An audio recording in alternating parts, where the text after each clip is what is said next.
Hi నమస్తే.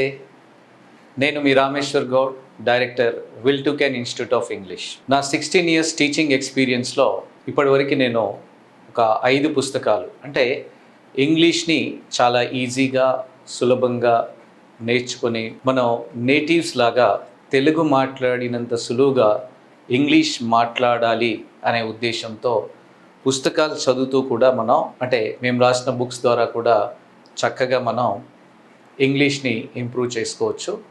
అయితే ఇక్కడ నేను రాసిన 5 పుస్తకాల్లో 1 by 1 అంటే ఇప్పటివరకు రాసిన 5 పుస్తకాల్లో ఒక్కొక్క పుస్తకం గురించి దాని ఇంపార్టెన్స్ గురించి నేను ఈ వీడియోలో మీకు ఎక్స్ప్లెయిన్ చేయబోతున్నాను. దీంట్లో మొదటగా మేము రాసిన పుస్తకం రియల్ లైఫ్ ఇంగ్లీష్. యాక్చువల్గా ఈ బుక్ని 2016లో రాశాము. తర్వాత మళ్ళీ దీంట్లో రీసెంట్గా revised edition with advanced grammar అని కొన్ని టాపిక్స్ యాడ్ చేయడం జరిగింది. ఈ పుస్తకం యొక్క ప్రత్యేకత ఏంటి అని అంటే మీరు సాధారణంగా చాలా గ్రామర్ బుక్స్ చూసుంటారు. అంటే ఫర్ ఎగ్జాంపుల్ మనం సెంటెన్స్ మేకింగ్ కోసం ఇంగ్లీష్లో మనకు తెలిసిన పదాలని ఉపయోగించి ఏదైనా ఒక సెంటెన్స్ని ఇంగ్లీష్లో మేక్ చేయాలి అని అంటే చిన్నప్పటి నుంచి మనం గ్రామర్ చూసాం. అయితే దీంట్లో ఈ బుక్ స్పెషాలిటీ ఏంటి అని అంటే మీరు ఇప్పటివరకు చూసిన పుస్తకాలు వేరు, ఈ పుస్తకం వేరు. తెలుగు తెలిసి ఇంగ్లీష్ చదవటం రాయటం తెలిసిన ఎవరైనా సరే తెలుగు మాట్లాడినంత సులువుగా ఇంగ్లీష్లో సెంటెన్స్ మేకింగ్ చేయాలి అనే ఉద్దేశంతో దాదాపుగా మేము 10 సంవత్సరాలకు పైగా రీసెర్చ్ చేసి ఈ రియల్ లైఫ్ ఇంగ్లీష్ అనే పుస్తకం రాయటం జరిగింది. ఈ పుస్తకం తెలుగు టు ఇంగ్లీష్ ఉంటుంది. అంటే ఈ పుస్తకం యొక్క ఇంపార్టెన్స్ ఏంటి అని అంటే చాలామందికి పదాలు చాలా తెలుసు. ఆ పదాలని ఉపయోగించి మన డే టు డే లైఫ్లో మనం తెలుగు పదాల కంటే ఇంగ్లీష్ పదాలే ఎక్కువగా మాట్లాడుతూ ఉంటాం. అయితే ఈ పుస్తకం యొక్క ప్రత్యేకత ఏంటి అని అంటే మీకు తెలుగు తెలిసి ఇంగ్లీష్ చదవటం రాయటం తెలిసి మీకు ఇంగ్లీష్లో పదాలు తెలిస్తే చక్కగా మీ మైండ్లో వచ్చే ప్రతి సెంటెన్స్ని ఇంగ్లీష్ వాళ్ళు ఏ విధంగా మాట్లాడతారో ఒక సెంటెన్స్ని ఆ సెంటెన్స్ నిర్మాణానికి కావాల్సిన అంటే సెంటెన్స్ మేకింగ్కి కావాల్సిన ప్రతి స్ట్రక్చర్ ఇందులో చాలా సింపుల్గా చాలా ఈజీగా మీరు అర్థం చేసుకొని సెంటెన్స్ మేకింగ్ చేయడానికి సులువుగా ఉంటుంది ఈ పుస్తకం. అయితే ఫర్ ఎగ్జాంపుల్ చూడండి, ఇప్పుడు మనకి సి అనే వర్బ్ తెలుసు, మనకి సి అనే ఒక పదం అంటే ఒక వర్బ్ తెలుసు మనకి. అయితే ఈ సి అనే పదాన్ని ఉపయోగించి మనం ఎన్ని సెంటెన్సెస్ చెప్పగలుగుతున్నాం? జనరల్గా అది స్కూల్ పిల్లల నుంచి వర్కింగ్ ప్రొఫెషనల్స్ వరకు ఎవరికైనా సరే సమస్య ఎక్కడొస్తుంది అని అంటే ఒక సెంటెన్స్ నిర్మాణంలో సమస్య ఉంటుంది. మనకు పదాలు తెలుసు, చాలా పదాలు తెలుసు, డే టు డే లైఫ్లో గో తెలుసు, కమ్ తెలుసు, ఈట్ తెలుసు, డ్రింక్ తెలుసు, కన్ఫ్యూజ్ తెలుసు, చీట్ తెలుసు, రైట్ తెలుసు, రీడ్ తెలుసు. అయితే ఈ తెలిసిన పదాలని ఉపయోగించి మనం సెంటెన్స్ మేకింగ్ చేయగలుగుతున్నామా అనేది వెరీ వెరీ ఇంపార్టెంట్. సో నా 16 ఇయర్స్ ఎక్స్పీరియన్స్లో చాలామందిని అంటే దాదాపుగా ఇప్పటివరకు మేము కొన్ని వేలల్లో ట్రైనింగ్ ఇవ్వడం జరిగింది. అయితే ఎవరికైనా సమస్య ఎక్కడొస్తుందంటే సెంటెన్స్ మేకింగ్లో సమస్య ఉంటుంది. అయితే ఈ పుస్తకం ద్వారా మీరు ఏ సెంటెన్స్నైనా తెలుగు మాట్లాడినట్టుగా, ఇప్పుడు ఫర్ ఎగ్జాంపుల్ చూడండి, నేను ఈ సినిమా చూశాను అనాలి. నేను ఈ సినిమా చూశాను అని అంటే ఎవరైనా ఇంగ్లీష్ వచ్చిన వాళ్ళు ఏం చెప్తారంటే I have seen this movie. అయితే చాలామందికి చూశాను అని అంటే పని జరిగింది, పని జరిగితే పాస్ట్లో చెప్పాలి అని ఐ సా దిస్ మూవీ అని అంటారు. అయితే ఆ రెండిటికి చాలా డిఫరెన్స్ ఉంటుంది. అలాగే కొన్ని సందర్భాలలో మనం ఇప్పుడు చూడండి, నేను ఈ సినిమా చూశాను ఐ హ్యావ్ సీన్ అనాలి. నువ్వు ఎప్పుడు చూసావు ఈ సినిమా అంటే నేను లాస్ట్ వీక్ చూశాను అని అన్నారనుకోండి, I saw this movie last week అంటాం. కొన్నిసార్లు నువ్వు నిన్న సినిమాకి నేను పిలిస్తే ఎందుకు రాలేదు అని అంటే నేను అప్పటికే ఆ సినిమా చూశాను అని అంటాం. ఇక్కడ కూడా చూశాననే అంటున్నాం. అంటే మరి నేను అప్పటికే చూశానంటే ఏమనాలి? I had seen this movie అనాలి.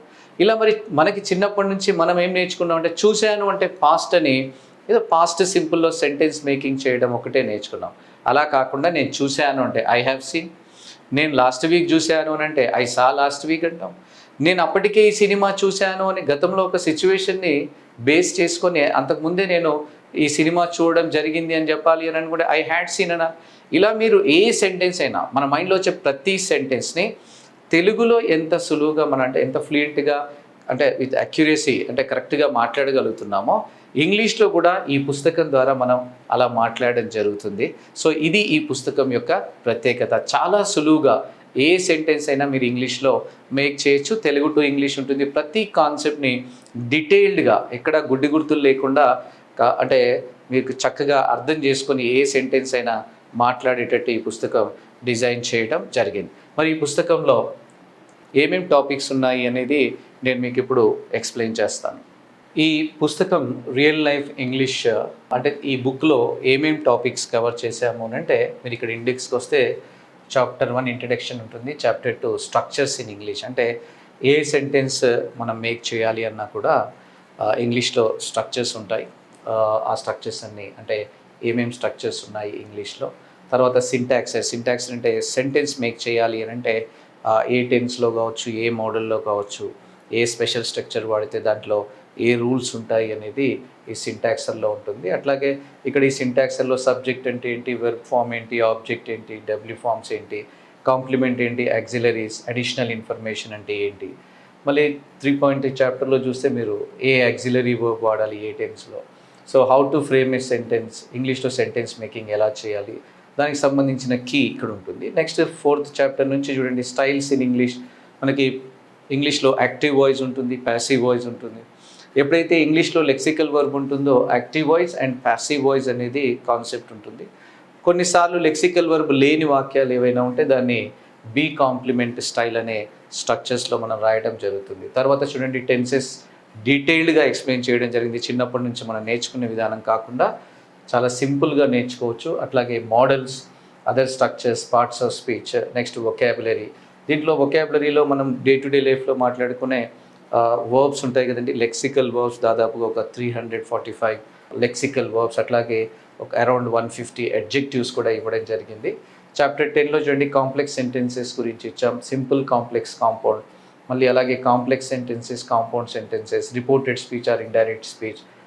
అదే 10th చాప్టర్లో మళ్ళీ ఇఫ్ కండిషనల్స్, కంజంక్షన్స్ కూడా ఇవ్వడం జరిగింది. చాప్టర్ 11 కొన్ని సెంటెన్సెస్ మనం సబ్జెక్ట్ ప్లేస్లో దేర్ ఇట్ పెట్టి కూడా కొన్ని సెంటెన్సెస్ మాట్లాడతాం, వాటి గురించి కూడా ఇక్కడ ఎక్స్ప్లెయిన్ చేయడం జరిగింది. సో రీసెంట్గా మేము ఇక్కడ యాడ్ చేసిన గ్రామర్ పార్ట్లో మీరు ఇక్కడ గమనించినట్టయితే అడ్వాన్స్డ్ గ్రామర్లో చూడండి ఒకసారి మీరు chapter 12 elements of a sentence. అంటే ఇంగ్లీష్లో సాధారణంగా ఏదైనా ఒక సెంటెన్స్ తీసుకుంటే జనరల్గా మనకి 6 ఎలిమెంట్స్ ఉంటాయి సెంటెన్స్లో. ఇక్కడ జస్ట్ అంటే స్టార్టింగ్లో మీకు దాని గురించి బ్రీఫ్గా చెప్పడం జరిగింది, బట్ ఇక్కడికి వస్తే మీకు డీటెయిల్డ్ ఎక్స్ప్లెనేషన్ ఉంటుంది.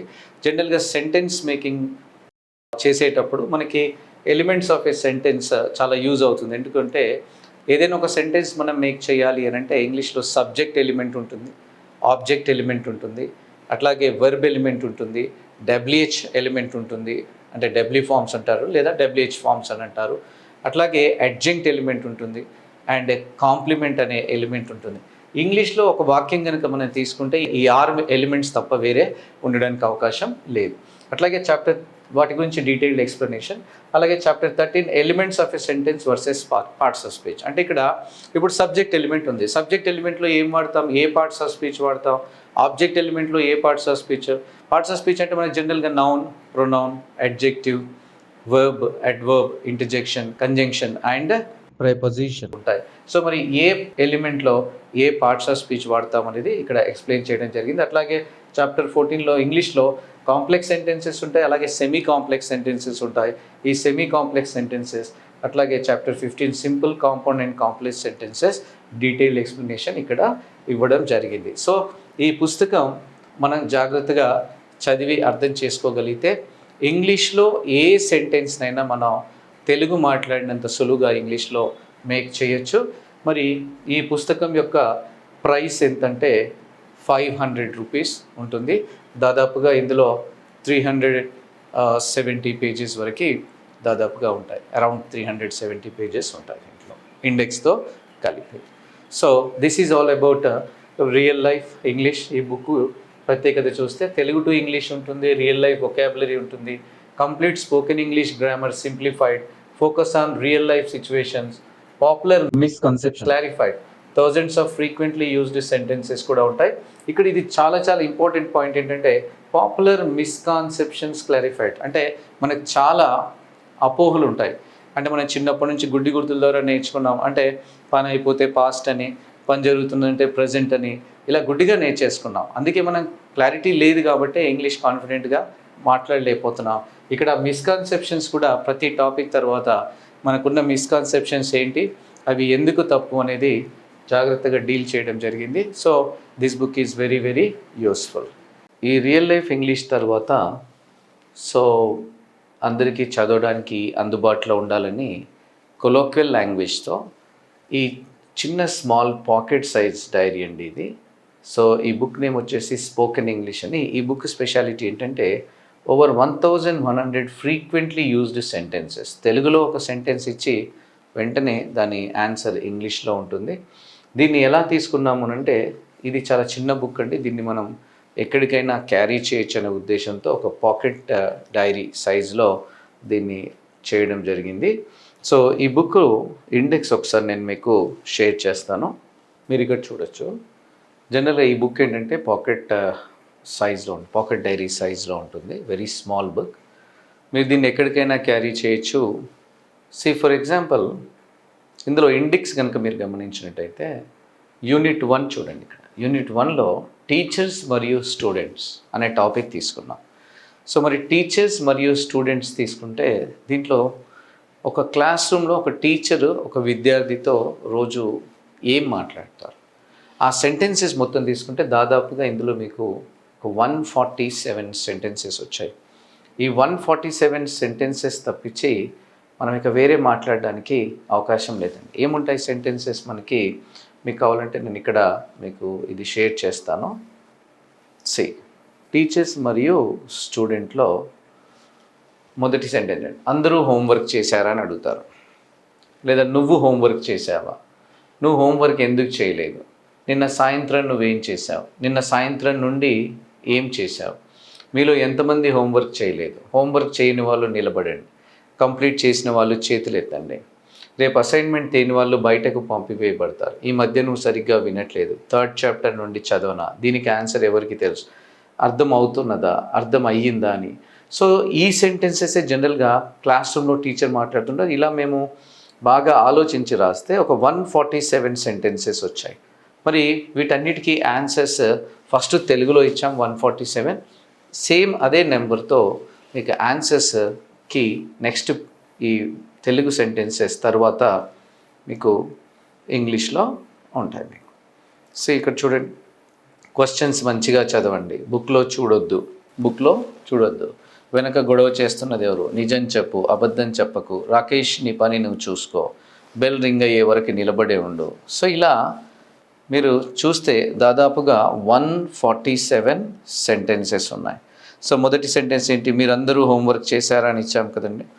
సో ఇక్కడ లాస్ట్ వన్ చూడండి, డిస్పర్స్ అవ్వండి, తల సరిగ్గా పెట్టండి, సరిగ్గా నడవండి, వేగంగా నడవండి, కాస్త దగ్గరగా నిల్చోండి, మీ తరగతులకు వెళ్ళండి, హైట్ ప్రకారం లైన్ ఫామ్ చేయండి, డిస్పర్స్ అవ్వండి. సో ఇలా చూస్తే మీకు వీటి ఆన్సర్స్ మీకు చూడండి. యూనిట్ 1కి ఫస్ట్ సెంటెన్స్ తెలుగులో ఏముంది మనకి, మీరందరూ హోంవర్క్ చేశారా, have you all done your homework. Second sentence చూడండి, నువ్వు హోంవర్క్ చేసావా, have you done your homework.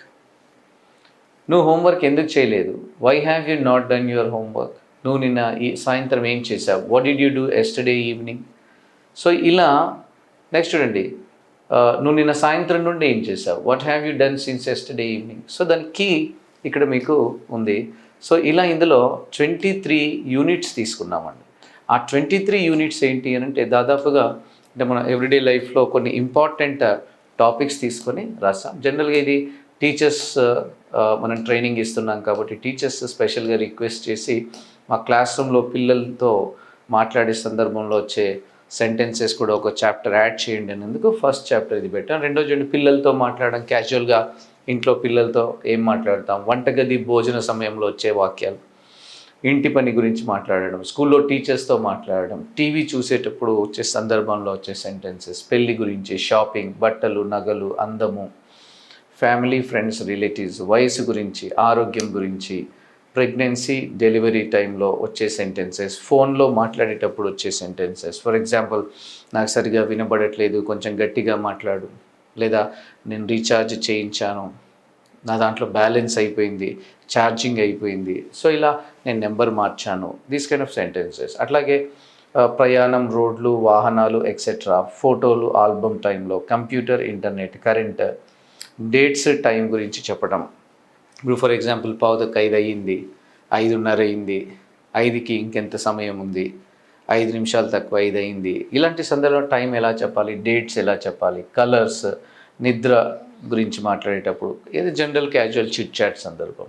So ఇలా మీకు 23 చాప్టర్స్ ఉన్నాయి దీంట్లో. ఈ 23 చాప్టర్స్లో దాదాపుగా చూడండి ఇక్కడ how many over 1100 frequently used sentences ఇచ్చాం. సో దీన్ని యాజ్ ఇట్ ఈస్గా నేటివ్స్ ఎలా మాట్లాడతారో అలా ఇవ్వడం జరిగింది. సో ఈ బుక్ ప్రైస్ 100 రూపీస్ అండి. ఇది పాకెట్ డైరీ అంటే చిన్న సైజులో ఉంటుంది. సో ఇది సెకండ్ బుక్ అండి. And next third one, yes, so నేను రాసిన థర్డ్ బుక్ ఏంటి అని అంటే ఇదండి, ఇంగ్లీష్ వొకాబులరీ బుక్ అంటారు. దీన్ని Telugu to English and innovative approach to English vocabulary.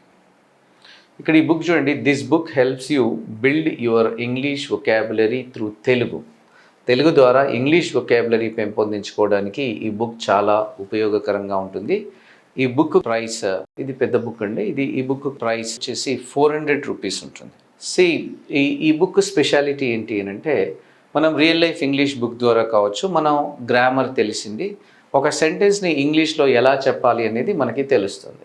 అంటే ఏ టెన్స్ వాడాలి, ఏ స్ట్రక్చర్ వాడాలి, లేకపోతే ఏ మోడల్ వర్బ్ ఉపయోగించి ఒక సెంటెన్స్ చెప్పాలి అనేది మనకు తెలుస్తుంది. ఆ తర్వాత మనం ఎక్కడ స్టక్ అవుతాము అని అంటే, కొన్నిసార్లు డే టు డే లైఫ్లో మనం మాట్లాడే పదాలు రెగ్యులర్గా మాట్లాడుతూ ఉంటాం తెలుగులో, కానీ దాన్ని ఇంగ్లీష్లో ఏమనాలో చాలామందికి తెలియని సందర్భం ఉంటుంది.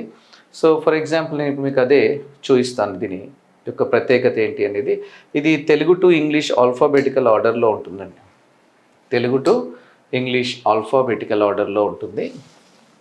ఇది ఇండెక్స్ అండి. ఇప్పుడు ఫర్ ఎగ్జాంపుల్ మీరు తెలుగు మాట్లాడుతున్నాం, తెలుగులో మాట్లాడేటప్పుడు కావచ్చు, ఇంగ్లీష్లో మాట్లాడేటప్పుడు కావచ్చు, కొన్ని పదాలు మనం తెలుగులో రెగ్యులర్గా మాట్లాడతాం, ఇంగ్లీష్కి వచ్చేసరికి దాన్ని మనం స్టక్ అయిపోతాం. ఇప్పుడు ఫర్ ఎగ్జాంపుల్ చూడండి, అతను వచ్చాడు అని అంటాం. అతను వచ్చాడు అంటే ప్రజెంట్ పర్ఫెక్ట్ సింపుల్లో చెప్తాం, హీ హ్యాస్ కమ్ అంటాం. అతను వెళ్ళిపోయాడు అని అంటే హీ హ్యాస్ లెఫ్ట్ అంటాం. అతను నాకు సహాయం చేశాడు అంటే హీ హ్యాస్ హెల్ప్డ్ మీ అంటాం. అట్లాగే ఇక్కడ చూడండి, ఇందులోంచి ఏదైనా ఒక పదం తీసుకోండి. ఫర్ ఎగ్జాంపుల్, అతనికి అదృష్టం కలిసి వచ్చింది, అతనికి అదృష్టం కలిసి వచ్చింది అని చెప్పాలి.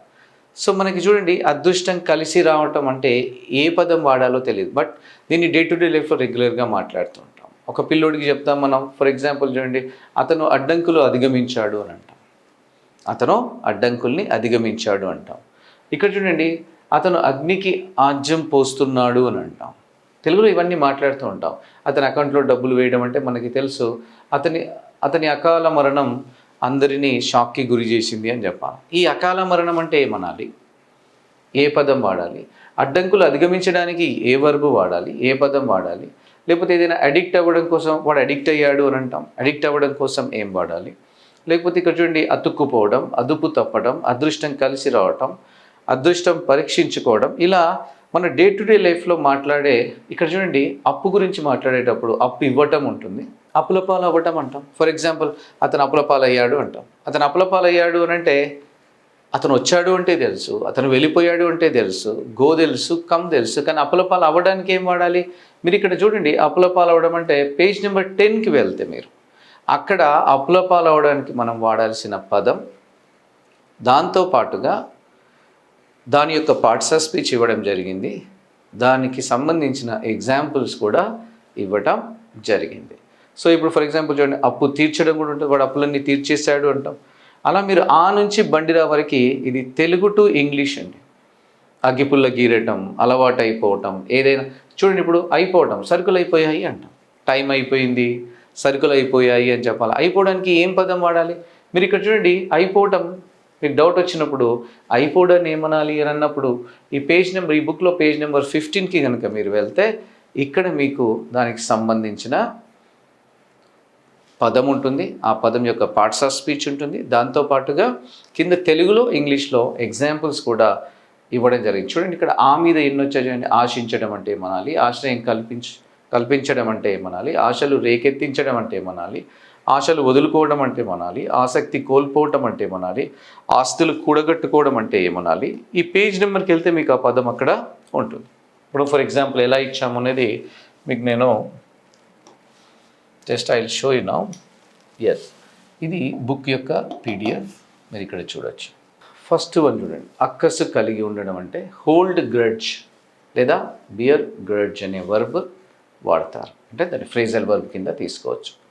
ఇప్పుడు అకాల మరణం అంటే అన్టైమ్లీ డెత్ అంటారు. అకౌంట్లో డబ్బులు వేయటం అంటే క్రెడిట్ అని వాడతారు. చూడండి, మనం రోజు వాడుకలో అగ్గిపుల్ల గీరటం అంటే ఏమనాలండి? అగ్గిపుల్ల గీరటం అని అంటే స్ట్రైక్ ఏ మ్యాచ్ అనే వర్బ్ వాడతారు. చూడండి ఇక్కడ strike a match first form. దీని వర్బ్ యొక్క 5 forms struck a match, struck a match, striking a match, strikes a match.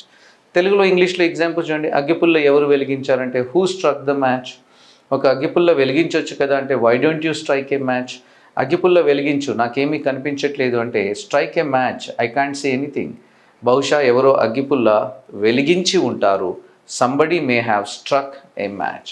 So జనరల్గా ఏంటి, ఈ సందర్భం ఈ పదం వాడతామని తెలిసినప్పుడు, ఇక్కడ ఈ ఎగ్జాంపుల్స్ ద్వారా ఇలా తెలిసినప్పుడు మనం ఇంకా వేరే టెన్సెస్లో కావచ్చు, వేరే మోడల్ వర్బ్స్ ఉపయోగించి కావచ్చు, వేరే స్పెషల్ స్ట్రక్చర్స్ ఉపయోగించి కావచ్చు ఈ పదాన్ని మనం ఎక్కడైనా వాడచ్చు. ఇక్కడ చూడండి, అగ్నికి ఆజ్యం పోయటం అంటే గొడవ పెద్దది చేయటం అని మీనింగ్.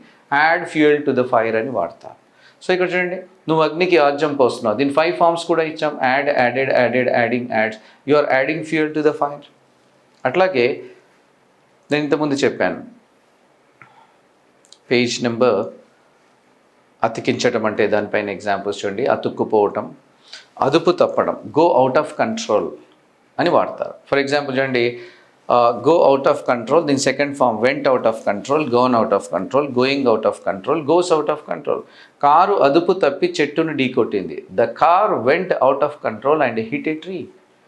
C examples. అదృష్టం కలిసి రావడం అంటే ఫేవర్ అనే వర్బ్ వాడతారు. చూడండి, అతనికి అదృష్టం కలిసి రాలేదు. Luck did not favour him. అట్లాగే అధ్వాన్నమైపోవటం, అధికార దుర్వినియోగం చేయటం, అనటం, అనారోగ్యం నటించటం. కొంతమంది అనారోగ్యాన్ని నటిస్తారు, దానికి సంబంధించిన ఎగ్జాంపుల్స్. లీవ్ కోసం అతను అనారోగ్యం నటించాడు. మరి అనారోగ్యం నటించడాన్ని ఏమనాలి అంటే ఫేక్ ఇల్నెస్ అని వాడతారు. Fake, faked, faked, faking, fakes. దానికి ఇల్నెస్ తగిలించి చూడండి, లీవ్ కోసం అతను అనారోగ్యం నటించాడంటే he faked illness for leave. ఇలా మీరు చాలా పదాలని ఉపయోగించి సెంటెన్సెస్ ఇవ్వడం జరిగింది. అనుమానించడం, అనుమానాస్పదంగా కనిపించడం, లుక్ సస్పీషియస్ అనే వర్బ్ వాడతాం కదా. అనుమానాస్పదంగా ప్రవర్తించటం, అనుమానితుడు, అపాయింట్మెంట్ కలిగి ఉండటం. సో ఇలా చూడండి, ఇక్కడ అప్పు ఇవ్వడానికి లెండ్ వాడతాం. అప్పుల పాలు అవ్వటం అని చెప్పాను, గెట్ ఇన్ టు డెట్ అని వాడతాం. గెట్ ఇన్ టు డెట్ లేదా రన్ అప్ డెట్స్ అని వాడతారు. సో మీకు గెట్కి 5 ఫామ్స్ ఎలా తెలుసు? Get, got, gotten, getting, gets. ఇప్పుడు చూడండి, అతను బాగా అప్పుల పాలయ్యాడు. He has gotten into heavy debt. అట్లాగే అప్పులు తీర్చడం కూడా ఉంటుంది. ఇప్పుడు అతను అప్పులు తీర్చేశాడు అని అనుకోండి, చూడండి ఏం వాడతారు? పే ఆఫ్ డెట్స్ అని వాడతారు. Pay of debts. సో ఇప్పుడు చూడండి, ముందు నా అప్పులు తీర్చేస్తాను, I will pay off my debts first. So ఇలా మీకు ఆ నుంచి బండిరా వరకు దాదాపుగా 1100 పదాలతో 3300 ఎగ్జాంపుల్స్తో ఈ వొకాబులరీ బుక్ ఉందండి. సో ఇది మీకు ఇలా ఉపయోగపడుతుంది. ఫస్ట్ సెంటెన్స్ మేకింగ్ తెలుసుకున్న తర్వాత మనం పదాలు తెలియక స్టక్ అయ్యే అవకాశం ఉంటుంది. కాబట్టి అలాంటి సందర్భంలో ఈ పుస్తకం మీకు చాలా చాలా ఉపయోగపడుతుంది. ఎందుకంటే మనకి డౌట్ తెలుగులో వస్తుంది. ఫస్ట్ ఆ తెలుగు నుంచి ఇంగ్లీష్ పదాలు నేర్చుకోవడం. ఇప్పటివరకు మీరు మార్కెట్లో కనుక చూస్తే ఎక్కడ చూసి ఉండరు ఇలాంటి బుక్స్. ఫస్ట్ టైం దాదాపు నాకు తెలిసినంత వరకు ఇలాంటి బుక్స్ మార్కెట్లో చాలా చాలా తక్కువ. నెక్స్ట్ మేము ఇంట్రడ్యూస్ చేసిన బుక్ ఏంటి అని అంటే English inputs for all competitive exams. So మన వాళ్ళు చాలామంది 2 తెలుగు రాష్ట్రాల వాళ్ళు కాంపిటేటివ్ ఎగ్జామ్స్ రాస్తూ ఉంటారు. జనరల్గా చాలామందికి ఇంగ్లీష్ కొంచెం డిఫికల్ట్గా ఉంటుంది.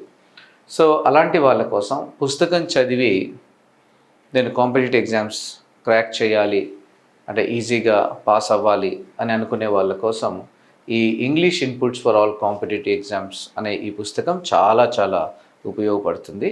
ఈ బుక్ స్పెషాలిటీ ఏంటంటే this book offers an in depth analysis of each topic ప్రతి టాపిక్లో లోతైన అధ్యయనం చేయడానికి ఈ బుక్ ఎంతో ఉపయోగపడుతుంది. ఈ బుక్ ప్రైస్ సేమ్ ఇంతకుముందు వొకాబులరీ బుక్ 400 రూపీస్, ఇది కూడా ఎంత అండి 400 రూపీస్ ప్రైస్ ఉంటుంది. దాదాపుగా ఇది కూడా 300 పేజెస్ వరకు ఉంటుందండి. సో ఈ బుక్ ఏమేమి కవర్ చేసాం దీంట్లో అంటే, మీరు ఈ బుక్లో ఇండెక్స్ నేను మీకు జస్ట్ చూపిస్తాను. ఇక్కడ ఇండెక్స్ చూడండి, దీంట్లో కవర్ చేసిన టాపిక్స్ ఇదంతా తెలుగు టు ఇంగ్లీష్ ఉంటుందండి. ఈ బుక్ స్పెషాలిటీ ఏంటంటే ప్రతి టాపిక్ గురించి ఎక్స్ప్లెనేషన్ చేసిన తర్వాత మీకు దాని మీద కొన్ని ఎక్సర్సైజెస్ ఇచ్చాం, వెంటనే మళ్ళీ కీ కూడా ఇచ్చాం. అంటే మీ టాపిక్ చదువుకోవటం, దాన్ని ప్రాక్టీస్ చేయడం, తర్వాత ఒక చిన్న టెస్ట్ లాగా మిమ్మల్ని మీరు పరీక్షించుకోవటం, మరి దాని ఆన్సర్స్ వెంటనే మీకు అక్కడే కీ రూపంలో ఇవ్వడం జరిగింది. ఇక్కడ చూడండి topics nouns, pronouns, adjectives, verbs, adverbs, prepositions, conjunctions, interjections, determiners, articles. ఇక్కడ చూడండి ఈ అడ్జెక్టివ్స్ కావచ్చు, అడ్వర్బ్స్ కావచ్చు, వర్బ్స్ కావచ్చు, prepositions, list of adjectives, list of adverbs, list of prepositions కూడా దీంట్లో అన్నీ ఇవ్వడం జరిగిందండి. అట్లాగే వర్డ్ ఫ్యామిలీస్ గురించి, ఎలిమెంట్స్ ఆఫ్ ఎ సెంటెన్స్ దాని గురించి ఇవ్వడం జరిగింది. అంటే ఒక వాక్యంలో ఎన్ని ఎలిమెంట్స్ ఉంటాయి, ఆ తర్వాత టెన్సెస్ అండ్ మోడల్స్ గురించి, voice, active voice, passive voice, degrees of comparison, direct indirect speech గురించి, క్వశ్చన్ ట్యాగ్స్ గురించి, కామన్ ఎర్రర్స్, ఎర్రర్ ఐడెంటిఫికేషన్, ఒక వాక్యం ఇచ్చేసి దాంట్లో వాక్యంలో ఏ పార్ట్లో ఎర్రర్ ఉంది అనేది, మిస్టేక్ ఉంది అనేది ఐడెంటిఫై చేయటం. అట్లాగే ఫ్రేజెస్ గురించి, సింపుల్, కాంపౌండ్, కాంప్లెక్స్ సెంటెన్సెస్ గురించి, ఇక్కడ ఫ్రేజెస్ అంటే నౌన్ ఫ్రేజెస్ ఇవన్నీ ఉంటాయి కదండి, వాటి గురించి, క్లాజెస్ గురించి, synthesis of sentences, synonyms and antonyms, idioms, commonly misspelled words list ఇచ్చామండి, sequencing of sentences, reading comprehension, ఒక పారాగ్రాఫ్ ఇచ్చి దాని కింద క్వశ్చన్స్ ఇచ్చి ఆ క్వశ్చన్స్ చదివి ఎట్లా ఆన్సర్ చేయాలి అంటే కొన్ని ఎక్సర్సైజెస్ కూడా ఇవ్వడం జరిగింది. అలాగే ఎస్సే రైటింగ్, లెటర్ రైటింగ్ గురించి ఇచ్చామండి. So this is all about English inputs for all competitive exams. ఇక last but not the least మన 5th బుక్ ఏంటంటే లేటెస్ట్గా అండి, ఇది జస్ట్ 2-3 మంత్స్ బ్యాక్ వచ్చింది. ఇది చూడండి, క్విక్ పిక్ అండి. ఈ బుక్ నేమ్ ఏంటి? Quick pick, Telugu to English sentence bank for spoken English. ఈ బుక్ దాదాపుగా మీకు 680 పేజెస్ వరకు ఉంటుందండి, చాలా పెద్ద బుక్. దీని ప్రైస్ చాలా తక్కువ పెట్టండి, 600 రూపీస్. ఎందుకంటే ఇంతకుముందు బుక్స్ 300 పేజెస్ ఉంటే 400 కాస్ట్, కానీ ఇది చూడండి దాదాపుగా 700 పేజెస్ ఉంటుంది, 670-680 పేజెస్, కానీ దీని ప్రైస్ 600 రూపీస్. ఎందుకంటే ఈ పుస్తకం ప్రతి ఇంట్లో ఉండాలి అనే ఉద్దేశం. ఎందుకు అంటే this book has been shaped to help you build an English sentence bank like never before.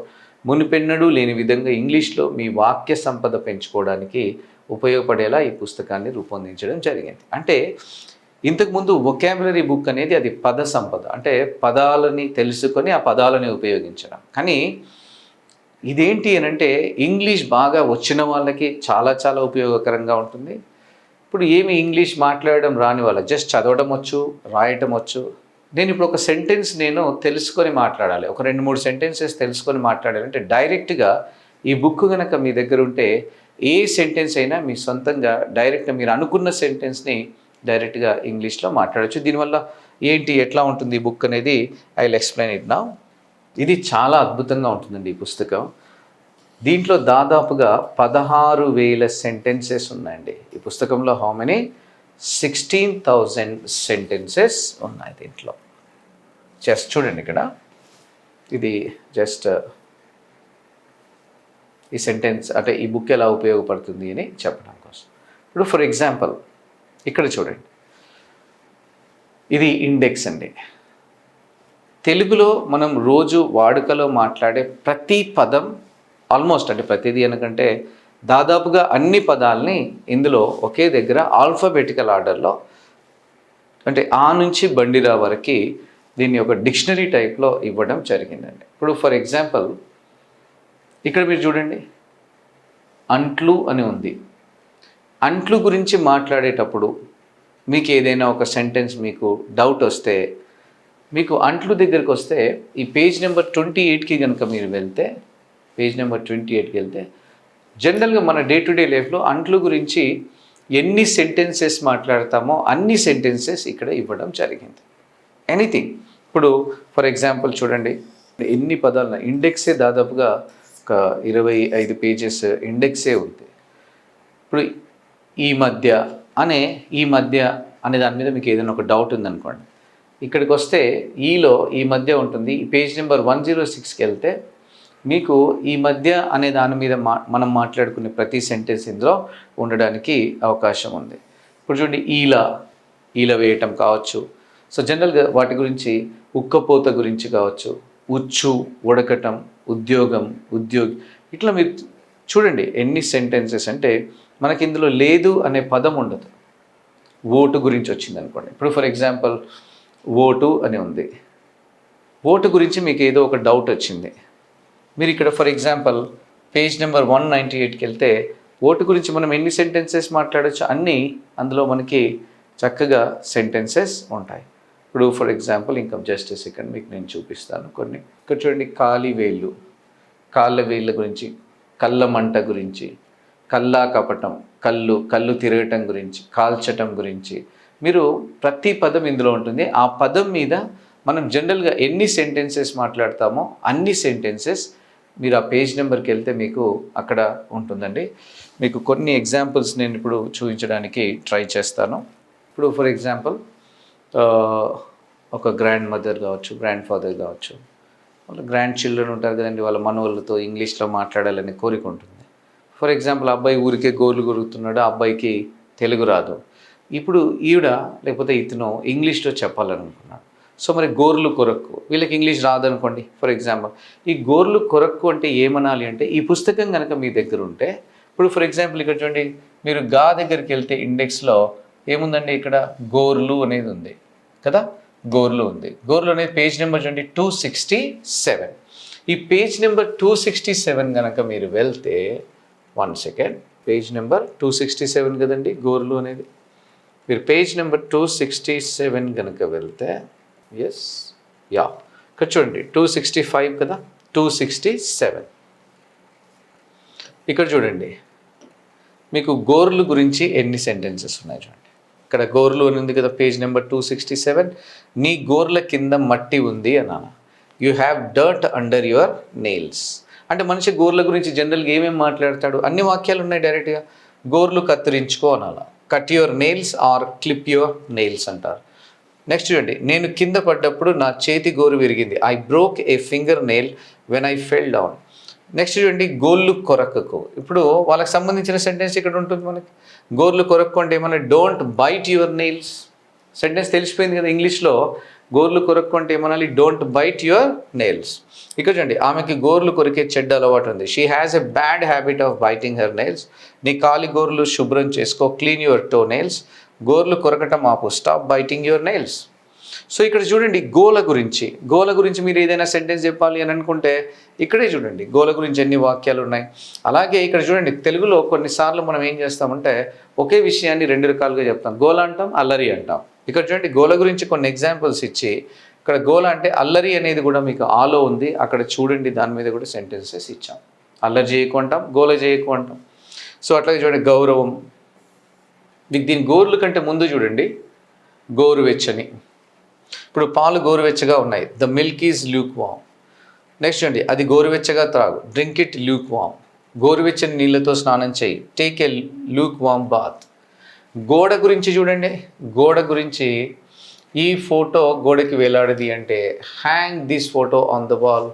ఇది గోడకి అతికించు అంటే stick it to the wall. ఇది గోడకి ఆనించి పెట్టు అంటే lean it against the wall. గోడలు వెలిసిపోయాయి అంటే ద వాల్స్ హ్యావ్ ఫేడెడ్.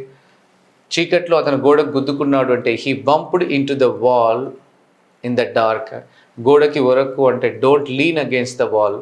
గొంతు తగ్గించు, గోడలకు చెవులు ఉంటాయంటే lower your voice, the walls have ears. గోడ ఎలా కూలింది, how did the wall collapse. Compound wall చాలా ఎత్తు ఉంది, the compound wall is very tall. దొంగ గోడ దూకి మాయమైపోయాడు, the thief jumped over the wall and vanished. So ఇట్లా ప్రతి పదం అండి, దాదాపుగా తెలుగులో మనం మాట్లాడే ప్రతి పదం మీకు ఇక్కడ ఇండెక్స్లో ఉంటుంది. ఇక్కడ దీనికంటే ముందు ఏంటి, గోక పెట్టడం గురించి, దురద అని ఉంది, గోక పెట్టడం, గోకటం, గొల్లం, గొప్పలు, గొనుగుడు, గొడ్డు చాకిరి, గొడవ, గొంతు చూడండి. గొడవకి మళ్ళీ ఇంకో పదం కూడా తగాదా, అక్కడ దీనికి సంబంధించిన ఎగ్జాంపుల్స్ కూడా ఉన్నాయి. సో మీకు ఎలాంటి కన్ఫ్యూజన్ లేకుండా ఈ బుక్ దగ్గర ఉంటే ఏ సెంటెన్స్ అయినా మనం ఇంగ్లీష్ ఆల్రెడీ తెలిసిన వాళ్ళకి, లెర్నింగ్ అంటే నేర్చుకుంటున్న వాళ్ళకి చాలా చాలా ఉపయోగకరం. ఏం ఇంగ్లీష్ మాట్లాడడం రాని వాళ్ళు కూడా ఈ పుస్తకాలు ఉపయోగించి, ఈ బుక్ని ఉపయోగించి డైరెక్ట్గా సెంటెన్స్ మేకింగే చేయొచ్చు. అన్నిటి గురించి ఉందండి. మన జీవితంలో మాట్లాడే ప్రతి పదం ఇందులో ఉంటుంది. క్లియర్. సో అన్ని వాట్ వి కాల్ అన్ని అందరికీ సంబంధించిన, ఫర్ ఎగ్జాంపుల్ సాఫ్ట్వేర్ వాళ్ళకి సంబంధించిన టెర్మినాలజీ కావచ్చు, పోలీస్ డిపార్ట్మెంట్ సంబంధించిన టెర్మినాలజీ కావచ్చు, ఇంజనీర్స్కి సంబంధించింది కావచ్చు, అట్లాగే జనరల్గా మనం మాట్లాడుకునే డాక్టర్స్ సంబంధించిన టెర్మినాలజీతో ఉండే పదాలు కావచ్చు, అన్నిటికీ సంబంధించిన వాక్యాలు ఇందులో ఉన్నాయి. సో ఈ బుక్ ప్రైస్ మీకు చెప్పాను కదండి, 600 రూపీస్ ఉంటుంది. దాదాపుగా పేజెస్ మీకు చూశారు కదా, 670 అరౌండ్ పేజెస్ దీంట్లో ఉంటాయి. క్లియర్. సో ఇవండి మేము రాసిన 5 బుక్స్. ఏంటి అని అంటే, నేను మళ్ళీ ఫస్ట్ నేను చెప్తున్నాను, ఇది రియల్ లైఫ్ ఇంగ్లీష్ అండి, రివైజ్డ్ ఎడిషన్. దీని ప్రైస్ 500 రూపీస్ ఉంటుంది. ఇది క్విక్ పిక్ అండి, దీని ప్రైస్ 600 రూపీస్ ఉంటుంది. ఇది sentence bank. Next English inputs for all competitive exams, దీని ప్రైస్ 400 రూపీస్ ఉంటుంది. అండ్ ఇది వొకాబులరీ బుక్ అండి, తెలుగు టు ఇంగ్లీష్. సో దీని ప్రైస్ 400 ఉంటుంది. అండ్ ఇది పాకెట్ డైరీ సైజ్లో ఉంటుంది. దీని ప్రైస్ 100 రూపీస్ అండి. దీంట్లో 23 సిచ్యువేషన్స్ పైన ఓవర్ 1100 ఫ్రీక్వెంట్లీ యూజ్డ్ సెంటెన్సెస్ ఇవ్వడం జరిగింది. So this is all about the books we have written so far. So ఈ బుక్స్ మీరు చదువుకొని చక్కగా ఇంగ్లీష్ లాంగ్వేజ్ ఇంప్రూవ్ చేసుకుంటారని మనస్ఫూర్తిగా ఆశిస్తూ, సో ఒకవేళ మీకు ఈ బుక్స్ కావాలి అని అనుకుంటే, మీకు కిందిచ్చిన ఫోన్ నెంబర్స్కి మీరు కాల్ చేస్తే మా వాళ్ళు మీకు గైడ్ చేస్తారు. మీకు కొరియర్ సర్వీస్ ద్వారా బుక్స్ పంపిస్తారు. సో మీరు కాల్ చేసి మీ పిన్ కోడ్ నెంబర్ చెప్తే మీకు అక్కడ కొరియర్ సర్వీస్ ద్వారా బుక్స్ పంపిస్తే ఎలా పంపిస్తారు అనేది మా వాళ్ళు మీకు గైడ్ చేస్తారు. సో మీరు బుక్స్ కావాలనుకున్న వాళ్ళు ఈ కింద నెంబర్స్కి కాల్ చేసి మీరు బుక్స్ కొనవచ్చు. థ్యాంక్ యూ అండి. All the very best.